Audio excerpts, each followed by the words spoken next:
전도서 10장 12절부터 공부하겠습니다. 지혜자의 입의 말들은 은혜로우나 우매자의 입술들은 자기를 삼키나니 그의 입의 말들의 시작은 우매요 그의 입의 결말들은 심히 미친 것이니라. 우선 13절까지 봉독해 드렸습니다. 지혜자의 입의 말은 은혜로우나 우매자의 입술들은 자기를 삼킨다. 지혜자가 어떤 말을 하면 그 말은 많은 사람들에게 은혜를 끼치지만, 그러나 미련한 자가 어떤 말을 하면 그 말은 남들만 해치는 정도가 아니라 심지어는 자기마저도 결국은 망하는 그런 일에 빠져들어가게 된다. 사실 이 말이라고 하는 게요, 살리기도 하고 죽이기도 해요. 실제 그 칼로 사람을 죽이는 것보다 이 말로 사람을 죽이는 게 더 무섭습니다. 칼은 칼 하나 가지고 한 사람만 찔러 죽이지만 이 말은 여러 사람을 동시에 죽일 수도 있어요. 그러니까 이 말 한마디가 얼마나 정말 많은 사람을 해할 수도 있는 아주 무지막지한, 그러니까 칼보다도 어떻게 보면 더 무서운 도구예요. 그런데 우리가 그 말로 무슨 남에게 상처 좀 입힌다든지 말로 무슨 욕을 좀 한다든지 그거는 그렇게 별로 대수롭지 않게 하죠. 그래서 칼로 사람 찌르면은 그건 바로 지역까지만은 말로 사람 죽여가지고는 절대 안 가지요, 지역. 그 정도 가지고는 뭐 지역 안 살지요. 근데 실제로는 그 말 때문에 얼마나 많은 사람이 죽는지 몰라요. 그러니까 이 정말 지혜자의 말 한마디, 지혜자의, 그래서 이 은혜롭다는 표현, 우리가 참 그 말씀 은혜롭다 이런 표현 쓰잖아요. 그 말씀은 사실은 그 은혜라고 하는 것이 하나님께로부터 주어진 그런 하나님께서 베푸신 그런 거잖아요. 그런 거니까 이거는 전적으로 하나님을 일깨워주고 하나님에게로 인도하고 하나님의 그 은혜를 깨닫도록 하는 일, 이런 거죠. 그러니까 은혜를 끼친다는 표현은 그들에게 정말 하나님의 사랑을 전달하고 하나님의 은혜를 일깨워주고 그래서 하나님께로 붙여주고 그래서 그들로 하여금 생명을 얻게 하고 이런 역할을 하죠. 하는데 그 반대되는 일들은 하나님과도 멀어지게 만들고 사람들과도 원수되게 만들고 뿐만 아니라 심지어는 그것이 자기까지 파멸에 이르는 이런 일까지 벌어진다. 지금 그 8장부터가 영원한 하나님의 천상 사역인데 우리 하나님이요, 지금 이 땅에 안 계신다고 생각하면 큰 오산이죠. 하나님은 예수 그리스도가 부활 승천하셔서 하나님 보좌 우편에 앉아 계시지만은 지금도 멀리 떨어져 계신 분이 아니라 항상 우리와 함께 거하시는데 어떻게 거하시는가? 영으로 거하시고 하나님의 그 지혜로 하나님의 그 말씀으로 이런 걸로 결국 우리와 함께 거하시잖아요. 거하시는데 하나님의 말씀을 알고 있고 하나님의 그 뜻을 깨닫는 자는 그 입술 속에서 하나님의 은혜를 선포하는 거예요. 하나님의 은혜를 계속해서 전달을 하고 그래서 많은 사람들로 하여금 지금도 하나님이 살아계신 하나님을 발견할 수 있도록 이렇게 전달을 하는 거죠. 늘 깨우쳐주고 이렇게 하는 거죠. 이렇게 그래서 이제 제가 그 소제목을 목적적 가치인 신지식이라고 얘기를 해놨는데, 하나님을 아는 지식, 그 하나님을 아는 지식이 우리로 하여금 참된 그 가치를 발견하게 하고 참된 목적을 이루어가도록 그렇게 하신다, 그런 뜻이거든요. 그런 뜻인데, 그러니까 하나님을 우리로 하여금 어떻게 알고 어떻게 깨닫게 하느냐에 따라서 많은 사람들에게 말로든지 행동으로든지 그렇게 하나님을 일깨워주는 그 역할을 한다, 그 얘기예요. 그것이 경외하도록 형통케 하고 그 다음에는 깨닫도록 지혜롭게 하신다는 내용의 말씀입니다. 자, 그 말의 연장선에서 오늘 말씀입니다. 자, 10장 12절 다시 한번 내용 보겠습니다. 지혜자의 입의 말들은 은혜로우나 우매자의 입술들은 자기를 삼키나니 그의 입의 말들의 시작은 우매요. 그의 입의 말들의 시작은, 그러니까 우매자의 입술들은요, 우매자, 입술이란 말은 이제 말이죠, 말. 그 입술에서 나오는 말. 그건데, 우매자는 생각 자체가 우매한 거죠. 다시 말하면, 하나님을 모르는 거죠. 하나님을 모르니까 자기 생각이 전부잖아요. 그렇죠? 자기 생각이 전부니까 자기 기준에서 무슨 말을 하는 거예요. 자기 생각에서 말을 하는 것이고 자기가 아는 지식 한도 내에서 말을 하다 보니까 그 말은 뭐 자기 딴에는 굉장히 좋은 말이라고 하지만 그거는 사실은 남에게 남을 죽이는 말도 되고 결국은 자기도 죽이는 말이 된다 그 말이에요. 그러니까 이 우매자의 말은 어디서부터 나오냐면 그의 입의 말들의 시작은 우매다. 우매에서부터 말이 나온다 그 말이에요. 우매라고 하는 거는 하나님을 알지 못하는 상태. 그게 미련하고 어리석고 그런 자들을 통틀어서 지금 우매하다 이렇게 지금 표현하잖아요. 그러니까 성경이 지금 지혜자다, 우매자다, 지혜자다, 미련한 자다 이렇게 표현한 거는 하나님을 아는 자다, 모르는 자다 이 차이거든요. 신지식을 가지고 있느냐, 없느냐 이 차이예요. 신지식을 가지고 하는 말들은 그 어떻게 해서든지 모든 것을 다 하나님의 뜻으로 돌리고 하나님께 영광을 돌리고 하나님을 찬양하는 걸로 가기 때문에 그건 지혜자의 말이 되고 그거는 은혜를 끼치는 말이 되지만 그 반대되는 말들은 전부 다 그 말들이 전부 자기 중심에서 하는 말이기 때문에 결국은 모든 사람을 다 파멸로 이끄는 그런 말이 된다. 그의 입의 말들의 시작은 우매요. 우매에서부터 비롯된 말들은 다 그렇다고 말이죠. 그리고 그의 입의 결말들은 심히 미친 것이니라. 이게 성경이 굉장히 자극적으로 표현을 했지요. 그 말들의 결말, 그 말들이 말은 그냥 말에서 그치는 게 아니고요. 반드시 어떤 행동을 유발하거든요. 유발하는데 그 말들에서부터 비롯돼 가지고 나타난 그 결말들은 미친 짓이다 그 말이죠. 미친 짓이다. 네. 사람들이 어떻게 저렇게 미친 짓을 할까? 라고 생각을 하면요. 그 근원을 파고 들어가 봐야 돼요. 어떻게 저런 미친 짓을 해요? 그거는 미친 생각을 하고 있으니까 미친 행동이 나오는 거예요. 그럼 미친 생각은 어디서 나온 거냐? 하나님을 알지 못하는 생각이니까 그렇게 나오는 거예요. 엊그제도 어떤 딸이 아기를 혼자 낳아가지고는 못 키우겠으니까 이 딸이 그 뭐 포장마차에서 일을 했대요. 포장마차 일을 하는데 한 달 내내 해봤자 월세 25만 원짜리 월세방에 사는데 그 25만 원을 제대로 못 냈대요. 그래가지고 몇 달째 돈도 못 내고 겨울에도 불도 한 번 못 떼고 살았대요. 그러다가 이번 달도 진짜 돈을 못 내가지고 쫓겨날 판인데 그러니까 뭐예요 포장마차 하면서 그러다가 집에 들어오는데 계단에서 막 아기를 이제 낳게 된 거예요. 그래가지고 집에 부랴부랴 들어가가지고 아기를 낳게 낳았는데 어떻게 키워요? 그런 상황에서 아무도 도와주는 사람도 없고 어디 가서 하소연도 못하고 더군다나 또 그런 왼수죠. 왼수 같은 남편이 있어가지고 같이 살지도 않으면서 돈도 한 푼 안 대주면서 이혼도 안 해가지고 이혼만 해도 정부의 도움이라도 받을 텐데 이혼 안 돼 있으니까 어디 가서 하소연도 못해요. 그러니까 도저히 키울 자신이 없으니까 애를 죽여가지고 엄마한테 보내가지고 택배로 보내가지고 엄마 좀 잘 묻어달라고 그렇게 편지 써가지고 보냈는데 엄마는 그냥 그거 보고 기겁해가지고 그냥 이게 웬 애기인가 해가지고 그냥 신고해야 하는 바람에 딸이 잡혀갔지요. 그래서 감옥 갔는데 어떤 면에서는 감옥 가는 게 행복이죠. 그분에게는. 그렇잖아요. 이 땅에 사는 게 지옥이고 도저히 살 수 없는 상황에서 자, 무슨 얘기하다가 그쪽으로 갔어요. 미친 생각. 그거 지금 제정신이에요 지금. 물론 뭐 지금 뭐 이런 비정상적인 일들이 너무 많지요.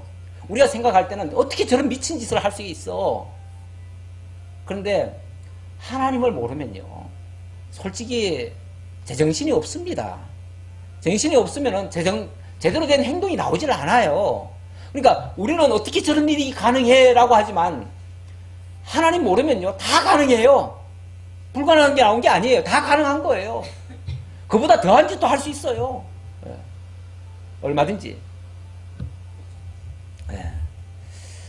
다 그것들은 다 우매에서부터 비롯됐다. 우매는 하나님을 모르는 데서부터 출발했다. 자, 이걸 지금 하는 말입니다. 우매한 자는 말을 많이 하거니와 사람은 장래일을 알지 못하나니 나중에 일어날 일을 누가 그에게 알리리요. 그런데 이 우매하면 자기가 뭘 아무것도 모르겠다 그러고 그냥 입이다 다물고 그냥 되는 대로 살면 좋겠는데 차라리. 근데 우매한 자일수록 주장은 더 강하죠. 왜? 하나님의 뜻을 아는 사람은요, 겸손히 그냥 기다리고, 하나님 뜻을 기다리고, 하나님 뜻을 순복하고, 이렇게 살지만은, 자기 생각대로 사는 사람은요, 자기가 계획을 얼마나 많이 할지 몰라요. 자기 생각이 얼마나 또 많은지 몰라요. 뭐, 지금 당장도 못 사는 사람이 그냥 영원히 살 걸 계산을 하고 있어요. 그리고 절대 안 죽을 줄 알고 생각하고 있고. 그러니까 온갖 망상 같은 생각을 다 해가지고, 그걸 이루려고 하다 보니까 그게 안 되면 뭐가 돼요? 극단적으로 가는 거죠. 이래가지고 이 우매한 자들은 말은 많이 하는데 사실은 내일도 모르는 짓을 하고 있는 거예요. 결국은 바보 같은 짓을 하기 위해서 말도 많이 하고, 말도 많이 한다는 거는 계획도 많고 쓸데없는 생각도 많고 이렇다는 얘기예요. 다 쓸모없는 생각들을 하고 있다 그 말이죠. 사실 하나님 알지 못하는 상태에서 생각하고 행동하는 그 모든 것들은요, 미친 짓이고, 또 그것은 내일도 모르는 일을 지금 하고 있는 거예요. 어떻게 될지도 모르면서 하는 짓들이에요. 자, 그러니 나중에 일어날 일을 누가 그에게 알리리요? 우매한 자들의 수고는 자신을 피곤하게 할 뿐이라. 결과는 자기만 고생이야. 자기만 피곤해. 그 누구한테 탓할 수도 없어요. 누구 탓이에요? 자기가 우매한 탓이지. 왜 우매해요? 하나님 모르는 탓이지 뭐. 하나님 모르니까 우매할 수밖에 하고, 우매하니까 결국은 우매한 짓을, 미친 짓을 할 수밖에 없다 그 말이죠. 그만큼 신지식이 중요하다는 걸 지금 강조하는 얘기예요. 신지식이 없으면 이 모양 이 꼴로 귀결이 된다. 신지식은 하나님 아는 지식을 얘기하는 거고, 하나님 모르면 사람 다 이렇게 된다 그 말이죠. 그러면서 그들은 석음에 들어갈 줄도 알지 못함이니라. 결말도 몰라요. 어떻게 될지도 몰라요. 그냥 오늘 하루 잘 살면 그만이야. 그냥 그러니까 현재에는 뭐 어떻게 막 수단 방법 가리지 않고 어떻게 살아가는 것 같지만은 결과적으로는 다 어리석은 행동으로 나온다 그 말입니다. 자, 16절로 20절. 지혜로 다스리는 왕과 대신들이 있는 나라는 참 복이 있는 나라다. 복이 있다. 이렇게 말을 하는데요. 이것도 결국은 신지식이 있느냐 없느냐에 따라서 이게 한 개인의, 앞에서는 어떻게 보면 한 개인에 대해서 얘기했잖아요. 그런데 이거는 지금 한 나라에 대해서도 얘기를 하는 거예요. 나라라고 하는 것도 크게 말하면 개인이 확대돼가지고, 가정이 확대돼가지고 결국 나라가 되는 거 아니에요. 그러니까 이치적으로 보면 마찬가지라는 거죠. 우매한 자들이 모여가지고 그렇게 나라를 꾸려가면 얼마나 어리석은 일들이 많이 벌어지겠어요. 정말 바보 같은 짓, 이런 일들이 있지요. 그러나 정말 하나님을 아는 지식이 있는 사람들이 다스리는 나라라면 거기는 정말 참 진짜 그런 건 이상적이지만은, 그런 이상적인 나라가 이루어진다면 정말 복이 있는 거다 그 말이죠. 왕은 어리고 대신들은 아침부터 잔치하는 나라요, 내게 화가 있도다. 왕은 어리고, 이사야에 보면은 나라가 망할 때쯤에는요, 어린아이가 왕자리에 올라간다 뭐 이런 말도 있어요. 그리고 다 소년들이 대신이 돼가지고 나라를 다스리니까 나라가 엉망진창 되는 거죠. 이건 단순히 나이만 어리다는 게 아니고요, 그만큼 수준이 낮은 자들을 얘기하는 거죠. 이 나라고 뭐고 간에요, 사회 어떤 구성원이고 간에요, 어떤 사람을 세우느냐에 따라서 정말 잘 이루어지기도 하고 망하기도 합니다. 제가 몇 주 전에 우리 동기 모임이 있어가지고 한번 다녀왔는데요. 이 동기 모임이 무려 한 7년인가를 쉬었어요. 그 직전에 회장이 누구였냐면 저였거든요. 제가 회장할 때는 어쨌든 뭐 어거지로라도 자관 몇 달에 한 번씩은 모여가지고 뭐 회의도 하고 어쨌든 뭐 했는데 제가 회장 딱 물려주고 나니까 그때부터는 모임이 한 번도 안 이루어지는 거예요. 한 번도 안 이루어졌어요, 진짜. 그래서 이번에 7년쯤 됐는데 중간중간이 왜 안 모이냐, 왜 안 모이냐 자꾸 사람들 그러고, 또 연세 좀 드신 분들은 이 싸가지 없는 것들이 어쩌고 그러면서 막 그러면서 막 욕을 하고 그러더라고요. 예, 그러다가 그래서 이제 할 수 없이 이제 한번 모인 거예요. 모였는데 뭐 제대로 모임도 안 되죠. 그래도 안 돼요. 안 되는데 어쨌든 한번 깨지니까요. 그 다음에는 모임 자체가 잘 안 돼요. 결국은 어떤 사람이 리더로 세워졌느냐 안 세워졌느냐에 따라서 이 모임 자체도 되고 안 되고도 되고요. 사실은 사회라는 게 다 그래요. 세상이라는 게 어떤 리더의 어떤 그 지도에 따라서 이게 망가지기도 하고 세워져 가기도 하고 그래요. 그래서 리더의 중요성 우리가 뭐 전에 그 2002년 월드컵 때 보면서 잘 봤잖아요. 네. 그렇게 맨날 죽만 쓰던 우리나라 축구가 감독 하나 바뀌었을 뿐인데 그냥 완전히 달라져 버렸잖아요. 그리고 그 뒤에도 그냥 아무리 다른 감독 갖다 세워도 안 되잖아요. 네. 그렇게 안 되던 감독이 또 이번에 또 감독 하나 또 싹 바꿨더니 또 뭐가 되는 것 같잖아요. 네. 하나라고 하는 그 야구팀이요. 한 3년인가 4년인가를 지금 매번 꼴찌했어요. 매번 꼴찌. 한 번도 제대로 이겨본 적이 없어요. 그렇게. 근데 그 팀이 원래 그렇게 못했던 팀인가? 안 그래요. 그전에는 잘했어요. 근데 어느 감독 이후부터는 계속 안 되는 거예요. 그러다가 이번에 또 어떤 한 감독을 바꿨더니 지금은 한 중위권까지 올라왔어요. 이렇게 감독 한 사람에 따라서 이게 완전히 뭐 되기도 하고 안 되기도 해요. 뭐 세상 그걸 똑같이 비교할 수는 없지만 우리 하나님의 나라라고 하는 것도 또 이 또 교회라고 하는 것도 어떤 면에서 지도자가 어떻게 세워지느냐 어떤 지도자를 세우느냐에 따라서 완전히 달라지는 건 같습니다. 그러니까 그 지도자가 우매한 자냐 지혜자냐 이거는 다 바꿔 말하면 하나님을 제대로 알고 하는 자냐 하나님을 잘 모르는 자가 하느냐 이게 여기에 따랐다는 거죠. 그래서 하나님을 모르는 자가 만약에 인도하면 혹시 외적인 어떤 성과는 많이 이룬다 할지라도 내면적으로 그 교회가 완전히 이상한 쪽으로 갈 수도 있고요. 또 그 반대일 수도 있고요. 이렇게 정말 그 지도자에 따라서 완전히 달라질 수 있다. 그런데 여기 본문에 보니까 왕은 어리고 대신들은 아침부터 잔치하는 나라요. 그런 나라라면 화가 있도다. 이렇게 얘기를 합니다. 왕이 어려서요. 어린다는 말은 아무것도 모른다는 얘기예요. 쉽게 말하면 나라가 뭔지도 몰라. 어떻게 다스려야 되는지도 몰라. 그냥 소리만 빽빽 질러요. 지금 북한의 김정은이가 그러잖아요. 김정은이 지금 뭘 어떻게 다스려야 될지도 몰라요. 솔직히 김정은이가 지금 실권자인지도 잘 몰라요. 왜냐면은 하도 이상한 짓을 많이 하니까. 이거 정상적이 아니에요, 지금. 그 사람도 지금 어떻게 보면 꼭두가실 수 있어요. 왜냐면 지금 뭐 130km 간다는데 이 키는 뭐 169인가 뭐 168인가 밖에 안 되는데 이 사람이 지금 130km 가요. 얼마 못 살아요, 저렇게 되면. 그렇죠? 근데 누군가 지금 저렇게 일부러 살찌워 놓고, 저렇게 할 수도 있어요. 지금 뒤에서 조정할 수도 있어요. 예. 그러니까, 정말 아무것도 모르는 사람이 제일 높은 자리에 올라가지고, 그 대신들은 맨날 뭐만 해요? 잔치만 해요. 잔치한다는 말은요, 저들이나 즐긴다, 그 말이에요. 저들이나. 맨날 권력 이용해가지고 뭐만 해요? 자기들이나 잔치하고 자기들 좋은 대로만 하고 자기들 하고 싶은 것만 하는 거예요. 국민이야 나자빠지든지 죽든지 뭐 신경 안 써요. 이런 나라는 정말 화가 있는 나라지요. 세상적으로도 그렇지요. 네.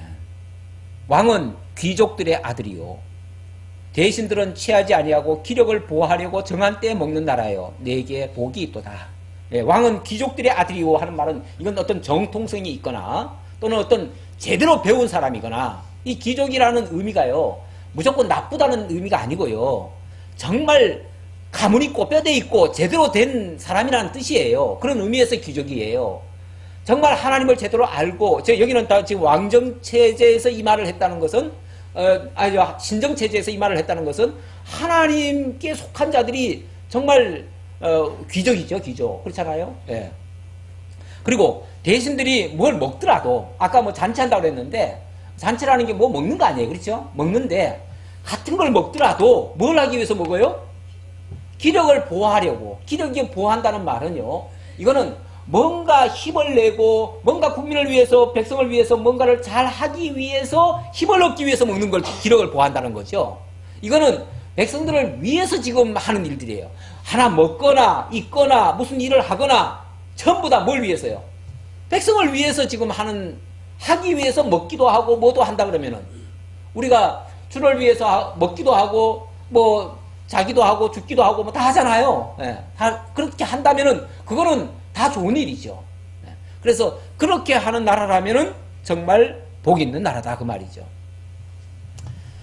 석가래가 게으른즉 석가래가 내려앉고 손을 놓은즉 집이 새느니라. 예, 맨날 자기 쾌락이나 찾고 뭐 아무것도 모르고 이렇게 하는 사람들에게 집은 석가래가 내려앉고 집이 새고 이렇게 되죠. 그런데 어떻게 할 줄도 몰라. 그래도 어떻게 할 줄 몰라. 예. 사실 이 집이라고 하는 것도 그때그때 이게 돌보지 않으면요. 몇 년만 안 쓰면요. 다 무너집니다. 나라도요. 정말 끊임없이 돌보지 않으면요. 나라 한순간에 망합니다.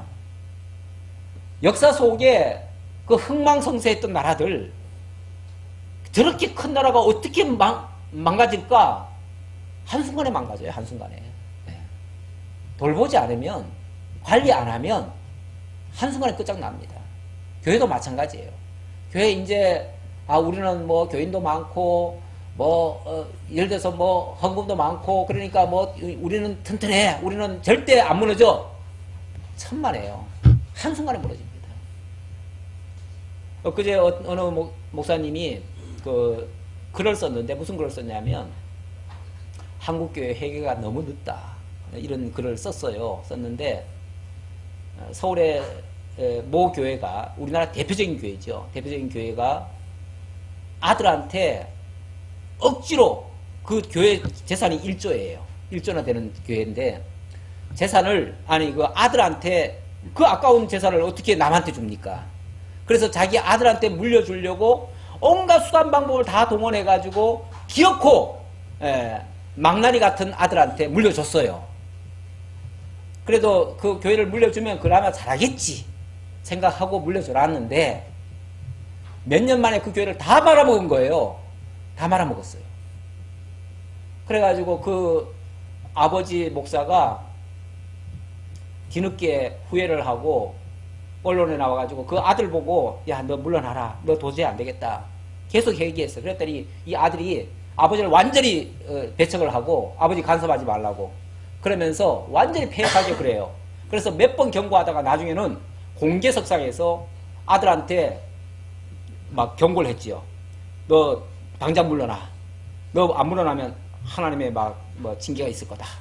그러면서 내가 대국민 쉽게 말하면 성명을 발표했어요. 그러면서 한국교회 앞에 죄송하다고 내가 잘못해가지고 내 자식한테 그거 아까워가지고 그거 물려주려다가 물이 쏟아가지고 지금 이 지경이 됐으니 이 모든 잘못은 나니까 나한테 물으시고 그리고 저 아들은 당장 해고시키라고 이렇게 했는데 그러고 나서 그 아버지는 얼마 후에 돌아가셨어요.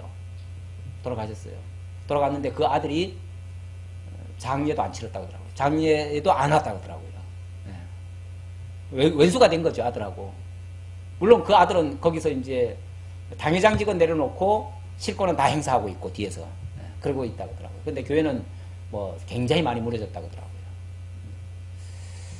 그런데 이제 요지는 그거예요. 너무 늦다, 회개가. 진짜 회개를 하려면 처음부터 하든지, 처음부터 잘못됐다면 바로 그냥 취소를 하든지, 아니면은 뒤늦게라도 진짜 뭔가 실효성이 있는 회개를 했어야지. 그런 식의 회개는 쓸모없다 그 말이죠.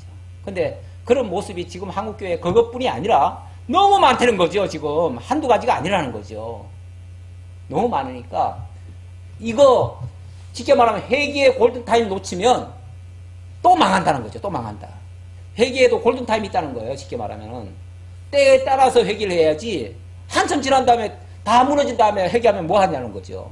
쓸데없다는 거죠. 네, 그런 식으로 얘기를 하는 거예요. 자, 다 망한다 하면은 소용없습니다. 네. 게으른즉 그리고 손을 놓은즉 집은 새고 석가래가 내려앉고 다 망한다 그 소리예요. 네. 제대로 역할 못하면 그렇게 망한다. 잔치는 희락을 위하여 베푸는 것이요 포도주는 생명을 기쁘게 하는 것이나 돈은 범사에 이용되느니라. 뭐 돈은 범사에 이용되니까 뭐 잘 쓰라는 얘기겠죠. 다시 말하면 그런 것들을 쾌락을 위해서, 자기 어떤 유익을 위해서, 자기 일신의 안녕을 위해서 만약에 사용한다면 그건 뭐예요? 그건 다 망하는 짓이죠. 망하는 짓인데 정말 백성을 위하고 나라를 위해서 효과적으로 사용한다면 그거는 정말 나라를 살리는 일이죠. 그러니까 이거는 때에 맞춰서 정말 불이하게 쓰지 아니하고 바르게 해야 된다, 그 얘기죠. 또 20절입니다. 심중에라도 왕을 저주하지 말며 침실에서라도 부자를 저주하지 말라. 공중의 새가 그 소를 전하고 날짐승이 그 일을 전파할 것이니라. 우리가 뭐 잘못한다고 해가지고 자꾸 또 비난하고 욕을 하면 안 되겠죠. 당연히 안 되고. 왜? 그 욕을 하고 비난한다는 것은 1차적으로 욕을 하는 사람에게 또 문제도 있습니다. 왜 그러냐면은 그거는 그런 자를 세운 하나님을 인정하지 않는 꼴이 돼버려요. 그렇죠? 그런데 또 이 말을 또 오해하지 말거든요. 그러면은 그거 봐라, 성경은 절대 왕이나 이런 자들을 절대 비판하지 말라고 했다. 그러니까 그런 자들에 대해서는 이런 방구 말도 하면 안 된다. 설령 잘못하더라도 말하면 안 된다. 이렇게 또 받아들이면 곤란하죠. 그런데 가끔 보면은 나라에 대해서 잘못된 부분을 만약에 지적하면은요, 여기 성경에 분명히 왕을 비난하지 말라고 돼 있는데, 비판하지 말라고 돼 있는데 어떻게 왕을 비판할 수 있냐? 이거는 성경 위배다. 그러니까 그런 놈들은 다 때려 죽여야 된다. 또 이렇게 얘기하는 사람이 있어요. 그렇게 말하는 사람이 나쁘다는 거죠. 나쁘니까 나쁜 사람을 뭐 해야 된다? 욕을 하는 거죠. 그런데 이 말이 그러면 왕은 무조건 두둔하는 얘기입니까? 권력자는 무조건 두둔하는 얘기입니까? 잘못에 대해서는 말도 하지 말라는 얘기입니까? 무조건 옹호하라는 얘기입니까? 사실은 하나님이 하시는 거에 순복하고 하나님의 주신 권세에 순복하라는 얘기죠. 그거는 하나님께 순복하라는 얘기죠. 근데 하나님이 그 왕만 지금 위해서 하나님이 일하십니까? 아니죠. 오히려 그 백성을 위해서도 하나님이 지금 일하시는 거 아니에요. 그러면은 왕을 만약에 저주하지 말라고 했으면 백성은 저주합니까? 백성도 저주하면 안 되는 거죠. 잣대를 똑같이 대야죠. 무슨 말이냐면 어떤 경우에도 남을 정죄하거나 죽이는 일에 나서지 말라는 얘기죠. 근데 그게 꼭 권력자들한테만 그 말이 해당되는 말이 아니고, 그래서 권력자들을 비판하면 무조건 뭐 저런 자들은 제거 대상이다, 저런 사람들은 입을 막아야 된다, 이렇게 하는 게 아니에요. 사실은 비판하는 사람도 어떤 면에서는 역할을 하는 거예요. 물론 악역이죠. 비판하면 악역을 하는 거죠. 하지만 그런 사람도 나라를 위해서 한다면은 그것도 정당한 말이면은 오히려 왕이 수용을 해야 되는 거예요. 수용을 해야 되고 또 그런 사람도 보호를 해줘야 돼요. 그러니까 보호 대상은 모든 사람입니다.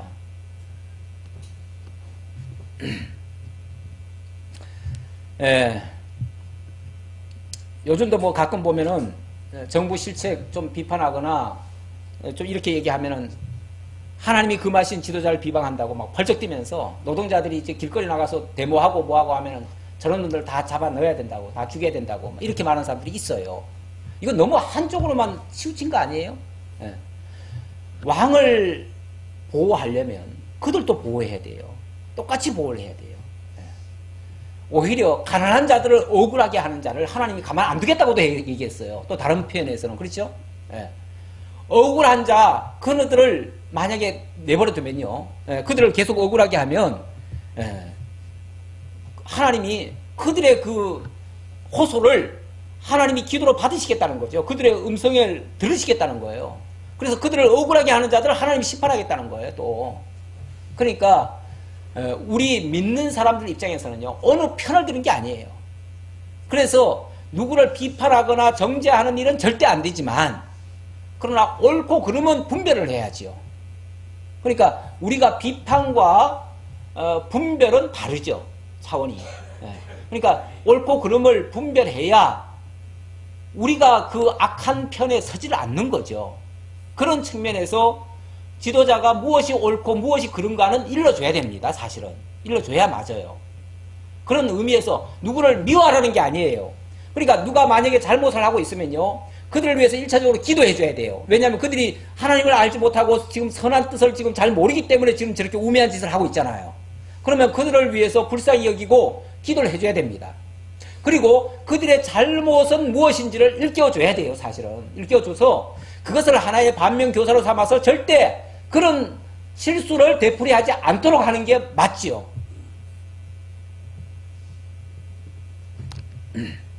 그리고 도와주려면은요, 사실은 강한 자를 도와주는 게 아니라 약한 자를 도와줘야 돼요. 약한 자를. 근데 누가 약자입니까? 권력 가진 자가 약자입니까? 백성들이 약자입니까? 어떤 면에서 백성들이 더 약자예요. 권력자들은요, 스스로도 자신을 지킬 만한 힘이 있어요. 그런 자들은 우리가 그냥 옳고 그름만 분별할 뿐이지 뭘 도와줄 필요는 없어요. 사실은 도와준다는 건 기도할 뿐이에요. 뭔가 힘으로 보태줄 수는 없는 거다 그 말이에요.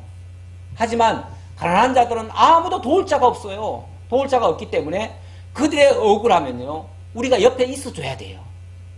최소한 그들이 아파할 때 같이 울어라도 줘야 돼요. 그들이 슬퍼할 때 같이 슬퍼라도 해줘야 돼요.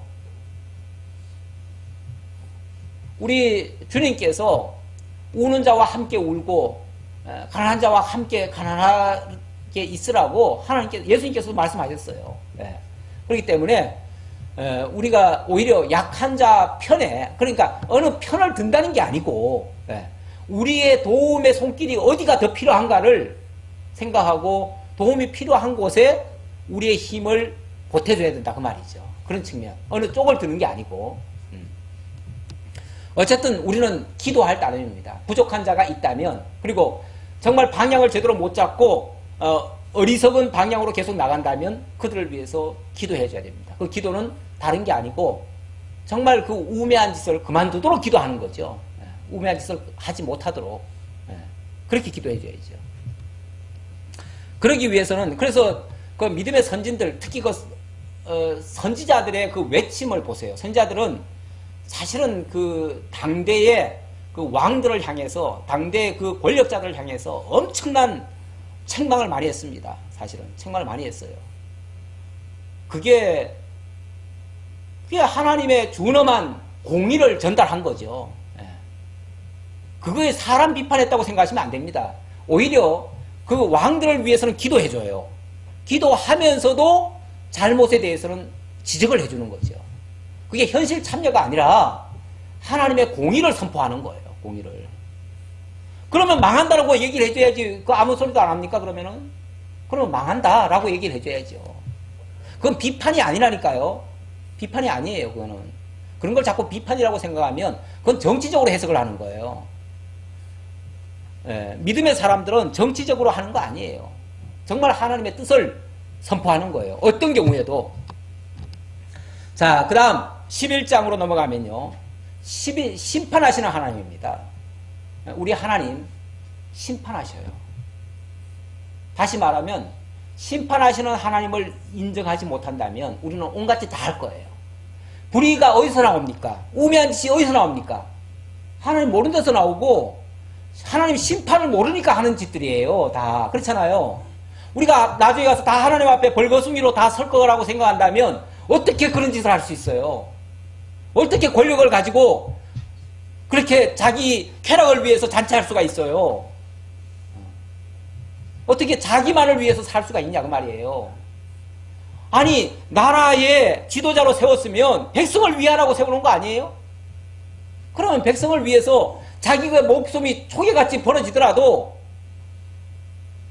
자기가 죽음에 앞장서야지요. 앞장서야지요. 영국 같은 데는요, 왕자나 이런 사람들이요, 전쟁 나면 제일 앞장서서 나갑니다. 제일 앞장서 나가요. 그런데 우리나라는 아니잖아요. 권력자들 군대 갔다 온 사람이 없어요.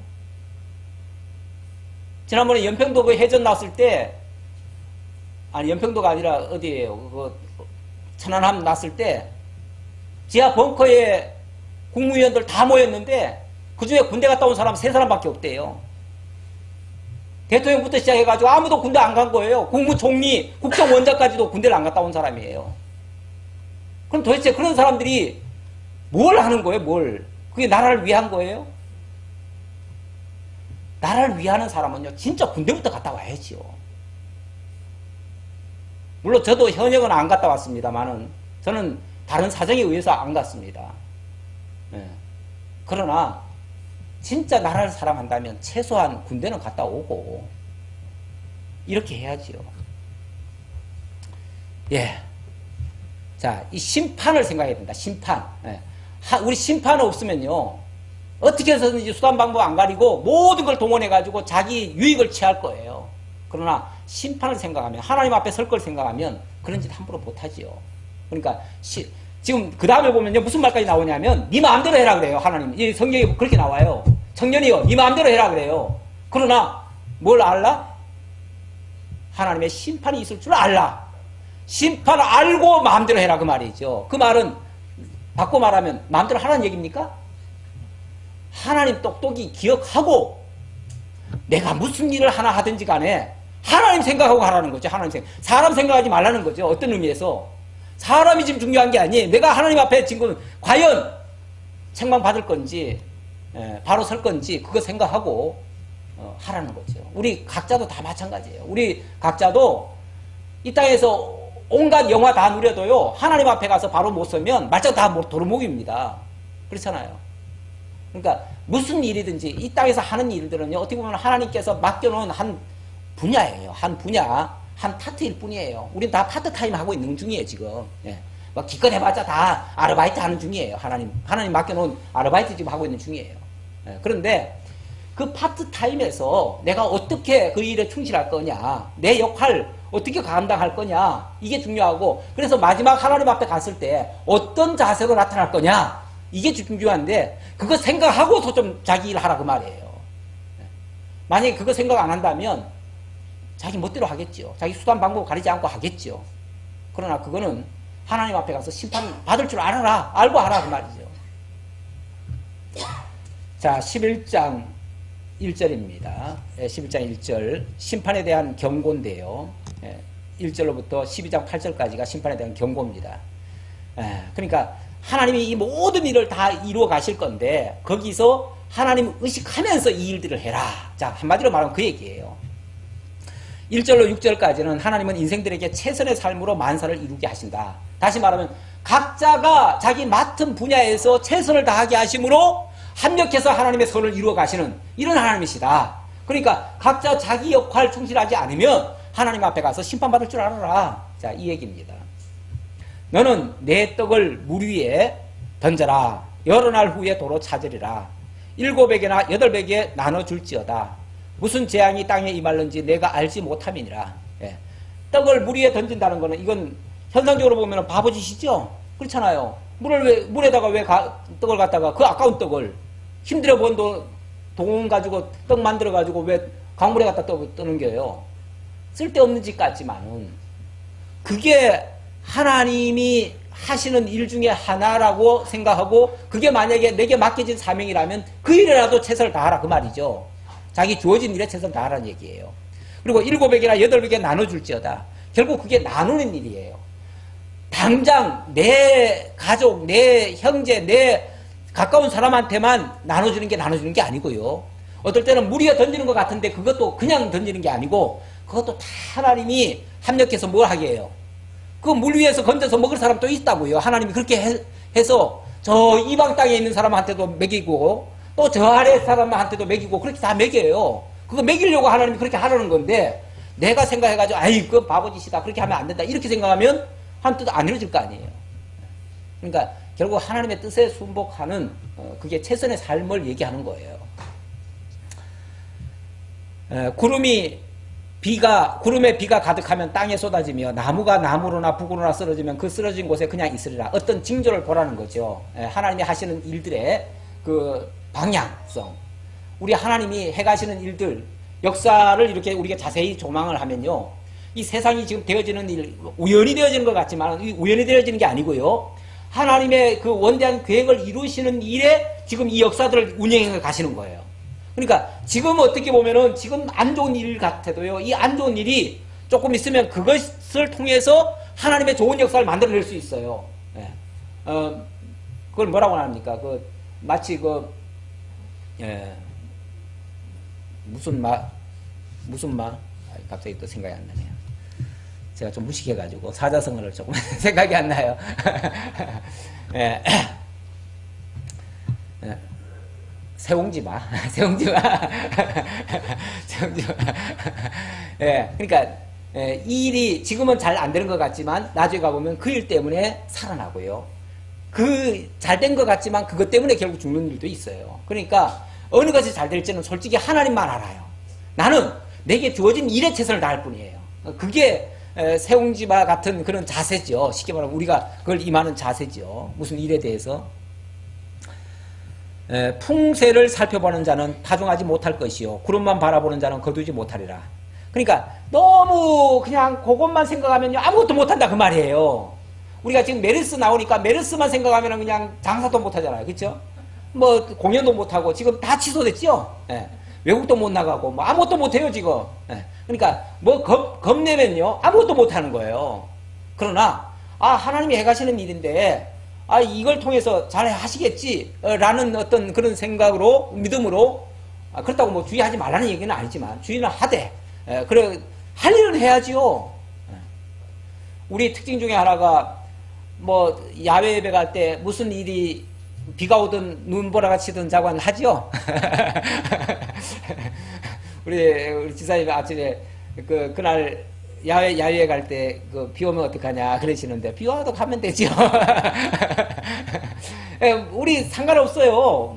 무슨 일이 있더라도 그냥 하면 되는 거죠. 물론 그러다가 물론 또 하나님이 뭐 풍랑이 일어나가지고 배 못 가게 하면 또 돌아오면 되는 거고. 그러니까 그냥 닥치는 대로 하자는 거죠. 하나님이 막으시면 또 막히겠지만 이렇게 우리가 하나님이 해가시는 일에 우리가 너무 미리 겁을 먹는다든지 염려할 필요는 없더라는 거죠. 사실은 우리가 지나놓고 보면요, 뭐 야외들 어디 간다 뭘 준비해 놓으면요, 꼭 그 전에 무슨 일이 있어가지고 막 비가 온다든지 뭐가 뭐 온다든지 막 이런 게 있어가지고 이거 잘못되는 거 아니야, 오늘 안 되는 거 아니야 이러다가도 조금 있어 보면은 오히려 그것 때문에 더 잘 된 케이스가 돼요. 그래가지고 결과적으로 보면은 항상 더 잘 됐습니다. 결과적으로는. 그러니까 우리가 무슨 세상 일도 마찬가지라는 거예요. 세상 일도 뭐 호사다마라 그래가지고요, 좋은 일 앞에는 꼭 나쁜 일도 한두 가지 끼어 있습니다. 그래서 그것만 생각하면 아무것도 못할 것 같아요. 그런데 지나놓고 보면요, 그것 때문에 더 잘 된 거예요. 그러니까 염려할 거 없다는 거죠. 우리 하나님이 하시는 일들은 우리는 그냥 적극적으로 참여할 일이라는 거죠. 바람의 길이 어떠함과 아이벤 자의 태에서 뼈가 어떻게 자라는지를 내가 알지 못한 같이 만사를 성취하시는 하나님의 일을 내가 알지 못하느니라. 만사를 성취하시는 하나님. 중요한 거는 우리가 뭘 당장 알아가지고 이렇게 대처하고 저렇게 대처하는 게 아니고 만사를 운행하시고 만사를 성취하시는 그 하나님이 하시는 일에 나는 지금 작은 일로 참여하는 것 뿐이에요. 그러니까 솔직히 우리가 뭐 애기 하나가 어떻게 태어나고 어떻게 자라는지 솔직히 잘 몰라요. 모르지만 우리 하나님은 다 그 아이를 통해서 어떻게 이루실 것인가 앞으로의 원대한 계획까지 하나님은 다 가지고 계셔요. 그러니까 우리는 내 앞에 주어진 일에 최선을 다하는 거예요. 아이를 태어나게 했으면 열심히 키우는 거고 그냥 잘 보살피고 그냥 그 일을 하다 보면 하나님의 그 뜻이 이루어진다 그 말이죠. 그러니까 우리는 너무 우리가 미리 계획을 세워가지고 뭐 몇 살 때까지는 뭘 하고 몇 살 때까지는 뭐 하고 이렇게 하면 그대로 안 돼요. 우리 계획대로 안 돼요. 안 되니까 오히려 실망하고 그러면 오히려 이상한 아이가 돼요. 얼마 전에 그 굉장히 똑똑한 아이, 뭐 이 아이는 그냥 어려서부터 너무 공부 잘하는데 하나 약간 부족한 게 영어만 조금 더 했으면 좋겠는데 기초가 부족해가지고 영어 학원만 좀 보내달라고 그랬더니 절대 안 된다는 거예요, 엄마가. 왜 안 되느냐? 그 영어를 보내주면 뭐 자기가 적금을 지금 몇 개를 들어 있는데 이 아이를 위해서 언제 쓸 돈을 얼마를 20만 원을 적금해놓고 뭐 언제 쓸 돈을 30만 원을 적금해놨는데 요거 깨면 안 된다는 거죠. 지금 자기 계산으로 지금 그 아이가 그렇게 잘할 줄로 생각하세요? 천만에요. 지금까지 공부 그렇게 잘한 것도 자기가 그렇게 계획했기 때문에 된 게 아니에요. 그렇다면 오히려 그 아이를 중심으로 해서 오히려 해석을 해줘야지요. 자기 계획을 세울 게 아니라. 이 자기 계획이라는 게 굉장히 위험한 겁니다, 사실은. 너는 아침에 씨를 뿌리고 저녁에도 손을 놓지 말라. 이것이 잘 될는지 저것이 잘 될는지 혹 둘이 다 잘 될는지 알지 못함이니라. 이 말도 우리가 판단하고 우리가 계획 세우고 우리가 결정해가지고 함부로 행동하지 말라 그 소리예요. 하나님이 해가시는 분이 하나님이고 우리 보고 뭐 하라고 그랬어요? 너는 씨 뿌리라. 너는 물 줘라. 그랬으면 우리는 씨 뿌리는 일을 열심히 하고 우리는 또 물 주는 일을 열심히 하면 되는 거죠. 그럼 자라나게 하시는 분은요? 하나님이시죠. 그러니까 자라날 것까지 생각하지 말고 우리는 물 주라고 하면 물 주면 되는 거죠. 우리는 씨 뿌리라고 하면 씨 뿌리면 되는 거고, 우리 각자는 어떻게 보면 파트타임이라니까요. 우리가 모든 걸 다 이루는 분이 아니고 우리는 한 파트만 맡아서 한 역할만 수행할 뿐이에요. 우리 각자는. 그러니까 각자가 자기에게 주어진 일이 무엇인가를 살피고 거기에 하나님이 이루실 그 원대한 계획을 생각하면서 그걸 하나의 꿈으로 기다리는 거예요. 그러면서 그걸 기대하면서 기도하면서 그냥 내 일을 열심히 하면 결과는 하나님께서 맺어가실 거예요. 그러면 하나님의 영광이 이루어질 것이고 하나님의 일이 결과적으로 잘 되면 나는 그 안에서 나는 내 일 성공한 거죠. 그럼 나 일 잘한 거예요. 결과가 좋으면 나도 잘 된 거예요. 그러나 만약에 내 계획 세워가지고 내 뜻대로 안 되면요. 하나님의 뜻도 망가뜨리는 꼴처럼 되고 그렇다고 해서 뭐 하나님이 실패하지는 않겠지만 그러나 나는 실패자죠. 하나님 뜻대로 안 되면은 실패자죠. 그러니까 결국은 내 계획은 옳은 계획이 아닐 수 있습니다. 기도하겠습니다. 아버지 하나님 감사합니다. 우리에게 참된 지혜를 통해서 하나님의 은혜를 선포하는 자가 될지언정 우매한 자의 입에서 나오는 미련한 말로서 사람을 죽이고 또 자기까지 파멸에 이르는 이런 어리석은 일을, 어리석은 계획을 우리가 세우지 않게 하시고 하나님의 큰 뜻에 우리는 순복하고 겸손히 부응하는 그런 자세로 임할 수 있는 저희들 다 될 수 있도록 함께 해 주옵소서. 오늘도 베풀으신 은혜 감사드리옵고 예수님의 이름으로 기도하옵나이다. 아멘.